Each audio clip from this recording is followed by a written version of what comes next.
성경 이야기 할머니 갈라디아서 바울의 급한 편지. 갈라디아라는 곳에 예수님을 믿는 사람들이 살고 있었지요. 그런데 어느 날 이상한 소문이 돌기 시작했어요. 어떤 사람들이 와서 이렇게 말했대요. 예수님만 믿으면 안 돼. 특별한 규칙도 지켜야 하나님이 기뻐하시지. 갈라디아 사람들은 깜짝 놀랐어요. 그럼 우리 예수님만 믿으면 안 되는 거야? 이 소식을 들은 바울은 긴급하게 편지를 썼어요. 여러분, 절대 속으면 안 됩니다. 예수님을 믿기만 하면 되는 거예요. 자, 그러면 우리 바울이 급하게 쓴 갈라디아서를 할머니가 예화를 들어가며 이야기해 줄게요. 성경에 사람이 의롭게 되는 것은 율법의 행위로 말미암음이 아니요 오직 예수 그리스도를 믿음으로 말미암는 줄 아는 고로. 어느 마을에 천국의 문이 있었어요. 이 문을 열려면 황금 열쇠가 필요했지요. 마을 사람들은 열쇠를 찾으려고 온갖 노력을 했어요. 아비게일은 공부를 열심히 하면 열릴 거야. 지음이는 착한 일을 많이 하면 열릴걸? 지호는 규칙을 다 지켜야 해. 하지만 아무도 문을 열 수가 없었어요. 그런데 어느 날 예수님이 오셔서 이렇게 말씀하셨어요. 얘들아, 내가 황금 열쇠야. 나만 믿으면 된단다.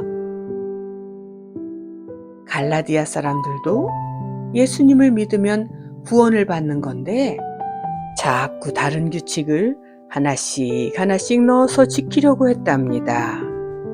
하나님은 바울을 통하여 하나님에 대한 믿음만 있으면 하나님 가까이 갈 수 있다고 말씀해 주셨답니다.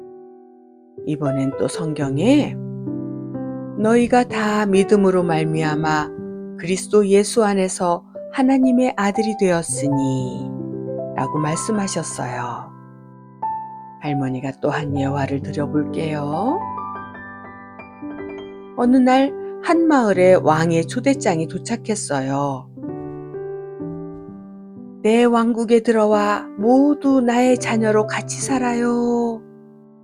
이렇게 써 있었지요. 사람들은 깜짝 놀랐어요. 정말? 우리가 왕의 자녀가 될 수 있다고? 그런데 어떤 사람은 초대장을 받고도 이렇게 말했어요. 왕국에 가려면 왕처럼 행세를 해야 하니 공부도 더 많이 해야 될걸? 아니야, 왕처럼 되려면 돈이 많아야 잘 입고 멋있게 보이지. 아니야, 행동을 잘해야 해. 잘할 게 얼마나 많은데. 하지만 왕은 이렇게 말했어요. 아닙니다. 그냥 이 초대장을 믿고 오면 돼요. 우리도 마찬가지예요. 하나님은 우리 죄를 대신해 죽으신 예수님만 믿으면 우리 죄가 깨끗해져서 바로 나의 자녀가 된다고 말씀하셨어요. 그럼 우리는 이제 누구일까? 바로 하나님의 자녀예요. 멋지지 않아요? 또 성경 구절에 성령의 열매는 사랑과 희락과 화평과 오래 참음과 자비와 양선과 충성과 온유와 절제니라. 이렇게 나와 있어요. 예를 들면 씨앗이 있는데 한 친구는 씨앗을 잘 심어 매일매일 물을 주고 햇빛도 보게 했지요. 그 나무는 쑥쑥 잘 자라 사랑과 기쁨이 가득한 나무로 자랐답니다. 또 한 친구는 씨앗을 그냥 땅에 버려두고 썩게 만들었어요. 그랬더니 아무 꽃도 피지 않고 나무도 자라지 않았지요. 우리도 마찬가지예요. 성령님과 함께하면 사랑, 기쁨, 평화 같은 좋은 열매가 자라게 된답니다. 이번엔 바울이 이렇게 말씀하셨어요. 너희가 짐을 서로 져줘. 그래서 예수님의 법을 이루는 거야. 지음이와 나엘이가 유치원에 가는데 나엘이 가방이 너무 무거워 지음이가 도와줘서 함께 들고 유치원에 갔으면 이런 것이 서로 짐을 나누어지는 거예요. 이것이 바로 사랑. 그러니까 이것이 바로 하나님의 법을 이루는 것이겠지요. 에베소서 하나님의 멋진 선물. 바울은 감옥에 갇혀 있었어요. 하지만 그는 전혀 슬퍼하지 않았지요. 오히려 감옥에서 아주 중요한 편지를 썼어요. 여러분, 하나님이 우리에게 엄청난 선물을 주셨어요. 이 선물을 알면 우린 정말 기쁘고 힘이 날 거예요. 그 편지가 바로 에베소서라는 이름의 편지였어요. 바울이 말한 선물은 무엇일까? 우리 함께 알아볼까요? 성경에 곧 창세전에 그리스도 안에서 우리를 택하사 라고 말씀하셨어요. 하나님께서는 우리를 선택하셔서 우리를 사랑해 주셨지요. 우리가 특별해서가 아니라 하나님이 우리를 너무 사랑하시기 때문에 우리를 자녀 삼아 주셨어요. 한 마을에 두 나라를 연결하는 다리가 있었어요. 그런데 어느 날 비바람이 엄청 세게 불고 그만 다리가 끊어져 버리고 말았지요. 두 나라 사람들은 서로 사랑했지만 만나지 못했답니다. 이 나라에서는 이렇게 노력해서 다리를 놓으려고 했어도 안 됐고 저 나라에서는 저렇게 다리를 놓으려고 해도 안 됐어요. 하지만 큰 나라의 왕자가 다리를 멋있게 다시 놓아주었지요. 그래서 두 나라 사람들은 서로 왕래를 하며 기뻐하였답니다. 하나님께서도 맨 먼저 에덴 동산을 만드시고 그곳에 아담과 하와를 행복하게 살도록 만들어주셨잖아요. 그런데 아담은 마귀의 유혹을 받아 결국 에덴 동산에서 쫓겨나고 땀 흘리며 일을 해야 했고 죽음이라는 것을 경험해야 했어요. 그런데 하나님께서 우리를 사랑하셔서 두 번째 아담, 우리를 구해주실 예수님을 보내주셨지요. 그 예수님은 아름다운 에덴 동산 같은 곳이 아니라 광야에서 마귀의 시험을 받으셨어요.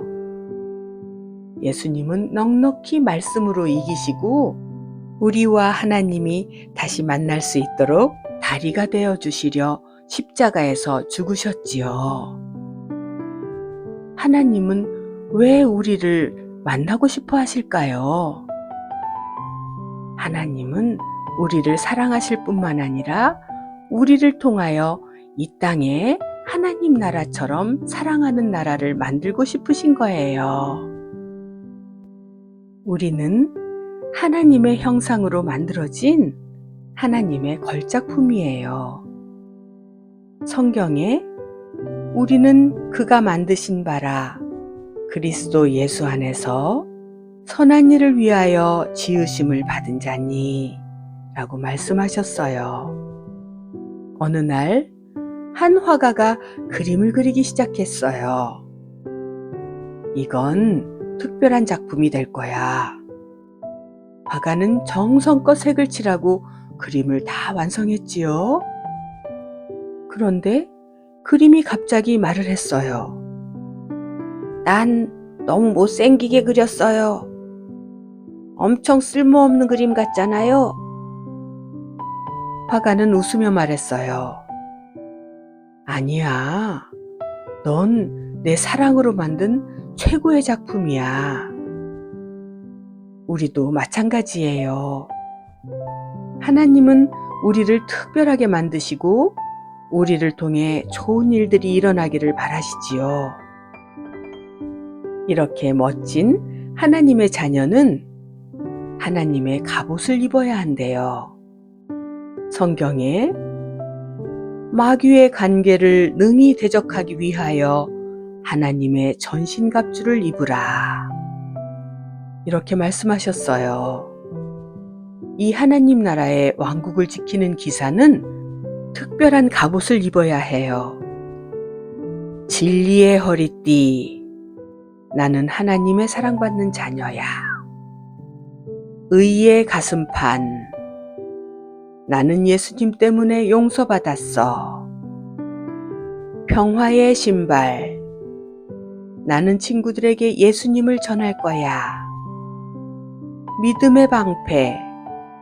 나쁜 생각이 와도 난 믿음을 지킬 거야. 구원의 투구. 나는 하나님의 자녀야. 성령의 검. 성경 말씀으로 나쁜 생각을 물리칠 거야. 우리도 매일 아침 하나님의 갑옷을 이렇게 입고 어떤 어려움이 와도 하나님이 우리를 지켜주신다는 것을 믿고 하나님의 멋진 기사처럼 씩씩하게 살아볼까요?